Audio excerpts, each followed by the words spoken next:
Assalamualaikum warahmatullahi wabarakatuh. Selamat jumpa kembali di channel obrolan guru. Rekan-rekan, sahabat obrolan guru, sekarang kita kedatangan tamu kita, yaitu Bapak Suwandono. Pak Wandono ini adalah guru PKN. Sekarang masih PKN namanya. PKN. Tapi kita tidak membicarakan PKN hari ini.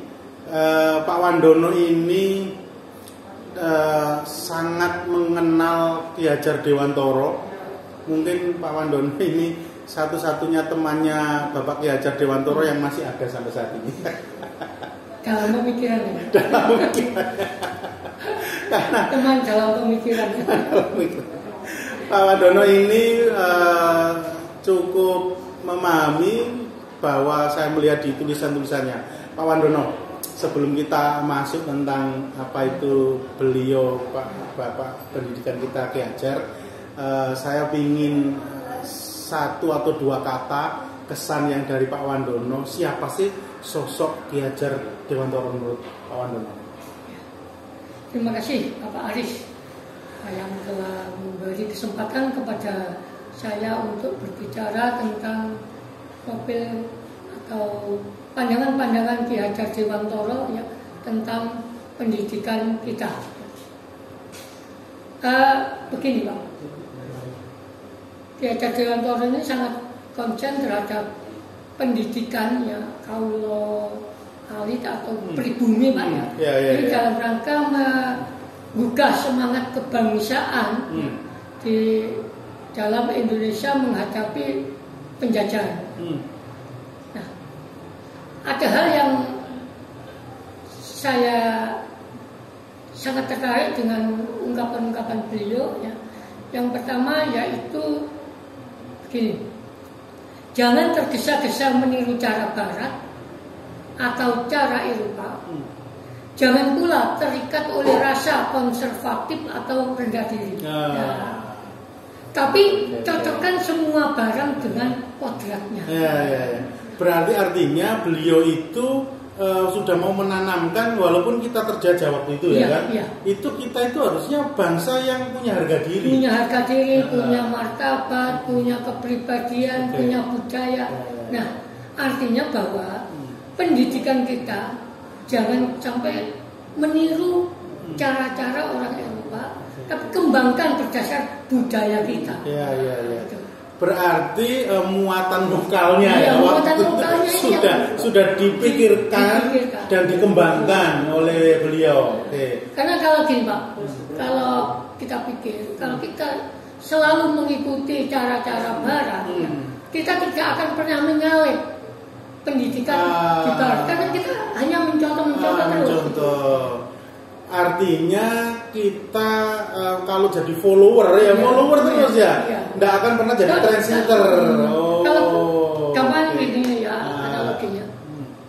Kalau kita berkendara berdua, selama kita mengikuti gerakan yang di depan, kita tidak akan pernah menyalip. Maka perlu ada sedikit menyamping atau ke kanan sesuai dengan kemampuan kita bagaimana kita berkendara kan gitu. Menurut Pak Wandono, kira-kira pada saat itu seperti itu kan memang pada saat posisinya adalah kita masih belum merdeka. Posisi kita masih terjajah oleh Belanda, Eropa lah pada umumnya. Nah, pemikiran itu mungkin pas. Tapi kalau sekarang zaman milenial yang seperti ini, apakah kira-kira itu masih nilai-nilai atau gagasan atau ide seperti itu masih cocok bisa diterapkan? Begini Pak, apa yang disampaikan oleh Ki Hajar Dewantoro itu jauh ke depan sebenarnya, pandangannya jauh ke depan. Artinya tempatkan barang sesuai dengan kodratnya. Artinya kita berkembang menurut kodrat kita, anak-anak berkembang menurut kodratnya. Tugas kita, tugas para pendidik itu mengayomi, mengarahkan, membimbing. Jadi membimbing, kemudian memberikan suasana belajar yang hangat, yang dekat. Berarti tidak mendoktrin, tidak ngarahkan. Jadi bagaimana budaya ini walaupun bukan masa penjajahan bisa berkembang. Anak-anak bisa berkembang, budaya kita berkembang kan gitu. Sesuai zamannya. Sesuai zamannya. Berarti kalau seandainya saya ya guru ya, itu kok ngukurnya adalah anak-anak kamu harus pinter seperti saya, itu tidak sesuai ya? Tidak sesuai Pak, gini Pak. Untuk saat ini tidak sesuai ya? Sesuai Pak. Oh, kamu harus pintar seperti saya. Oh itu sudah bukan zamannya lagi. Oh gitu ya. Iya. Jadi tidak usum kalau gurunya kayak gitu. Menurut Raja Dewantara itu. Iya. Perlu Bapak Ibu guru ketahui ya, bahwa anak itu punya bakat, punya kodratnya sendiri. Dia tugas guru adalah membimbing, mengajak, mengantarkan ya.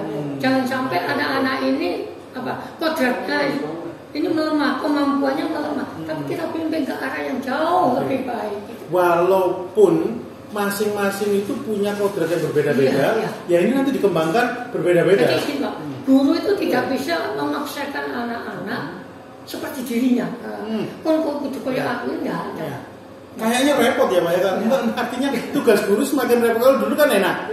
Ya enggak juga, malah lebih gampang. Oh gitu malah ya. Oke. Ya, jadi gini, supaya ada ilustrasinya, kenapa kok repot? Saya itu sudah bayangkan kalau dulu kan saya adalah di kelas itu sebagai sumber pusat. Artinya saya baca, saya ajarkan, semua ya tahunya dari saya.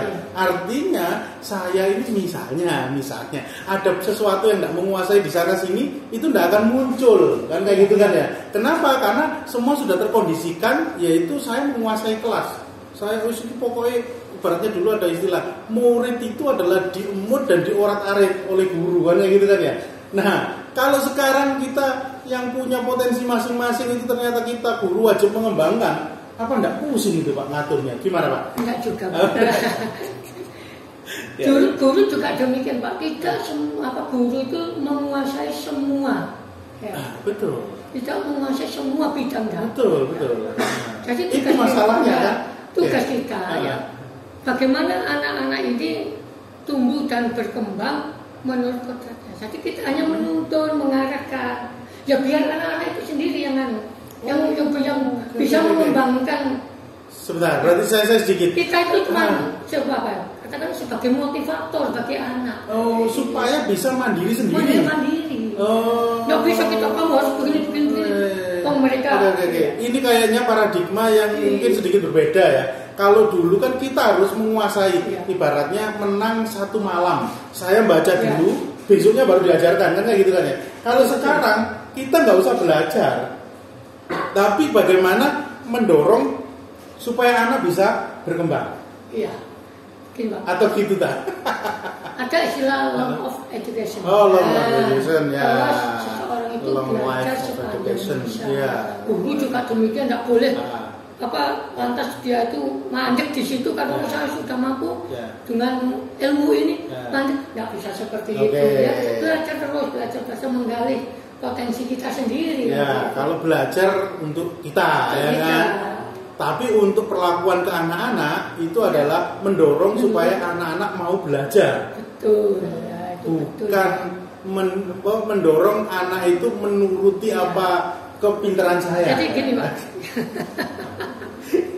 ini mulai menguat pemikiran karena gini, mungkin Pak Wandono ya, kita itu sudah terlalu lama dengan pendidikan kita, maksudnya ini sudah terlalu enjoy. Pada saat guru sudah menang ya pokoknya dianggap paling pinter lah di kelas itu nyaman itu sudah. Tapi dengan kondisi kayak gini mungkin memang perlu guru harus terbuka dulu baru bisa apa yang disampaikan Pak Wandono tadi. Ya. Gimana Pak Wandono? Andaikan ada saluran air mengalir. Nah, tugas guru ketika ada sumbatan-sumbatan air mengalir, itulah tugas guru. Mengambil. Membersihkan supaya ini lancar. Gitu. Ibaratnya siswa itu sebenarnya sudah punya modal untuk mengalir. Dan kita cukup merawat supaya aliran ini bisa kita jaga lancar. Oh gitu ya. Iya. Jadi gini. Kalau dulu pandangan guru itu apa ya, pandangan guru itu guru yang baik itu ketika masuk jam sekian, keluar jam sekian, jam sekian ini nanti kita mau menyampaikan ini, jam sekian menyampaikan ini. Sekarang bukan detail zaman lagi. Detail, Pak. Yang mulai dari pembukaan berapa menit ya dan dulu kan sudah gitu. Betul. Nah, sekarang itu bukan zamannya. Tapi bagaimana anak-anak ini ya mampu mengembangkan pribadinya, mampu mengembangkan dirinya dengan belajar yang kita berikan. Ini loh, coba dia. Betul. Jadi anak-anak olah pikirnya jalan ya. Jadi gini Pak, berarti kenapa ya di antara filosofi Ki Hajar yang ada 3 ya, itu yang kenapa diambil yang terakhir untuk pendidikan? Ada ing ngaso suntulodo, ing madya mangunkarso, tuturi handayani. Kenapa yang tuturi handayani bagi logo pendidikan kan kayak gitu kan ya? Ini rahasianya tadi ya. Sudahlah kita di belakang ikuti anak-anak biar mengalir sesuai potensinya. Luar biasa. Kalau seperti itu berarti itu masa kapanpun ya sesuai zamannya, karena anak itu berkembang sesuai zamannya. Guru hanya mengarahkan saja supaya potensinya semakin maksimal. Itu Pak ya kira-kira ya. Oke. Di situ nanti anak-anak itu mampu mengembangkan budayanya sendiri dengan kearifan lokal yang ada. Dia tumbuh dan berkembang sesuai dengan apa yang dimiliki, potensi yang dimiliki. Ya, paham Pak, paham.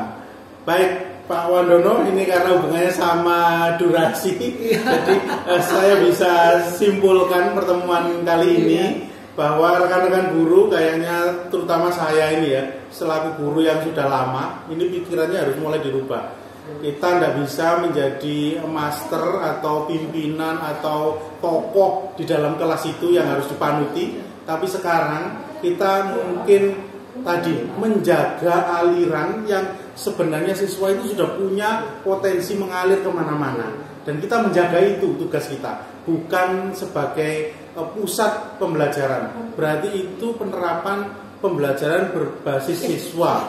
Ya, luar biasa. Ternyata Ki Hajar Dewantoro itu walaupun lahir berkembang pada masa penjajahan, tapi rumusannya itu ternyata tidak laput di masa itu ya. Dimakan oleh masa. Terima kasih Pak Wandono hadirnya, dan saya akhiri rekan-rekan. Wassalamualaikum warahmatullahi wabarakatuh. Waalaikumsalam warahmatullahi wabarakatuh. Oke, makasih Pak Wandono.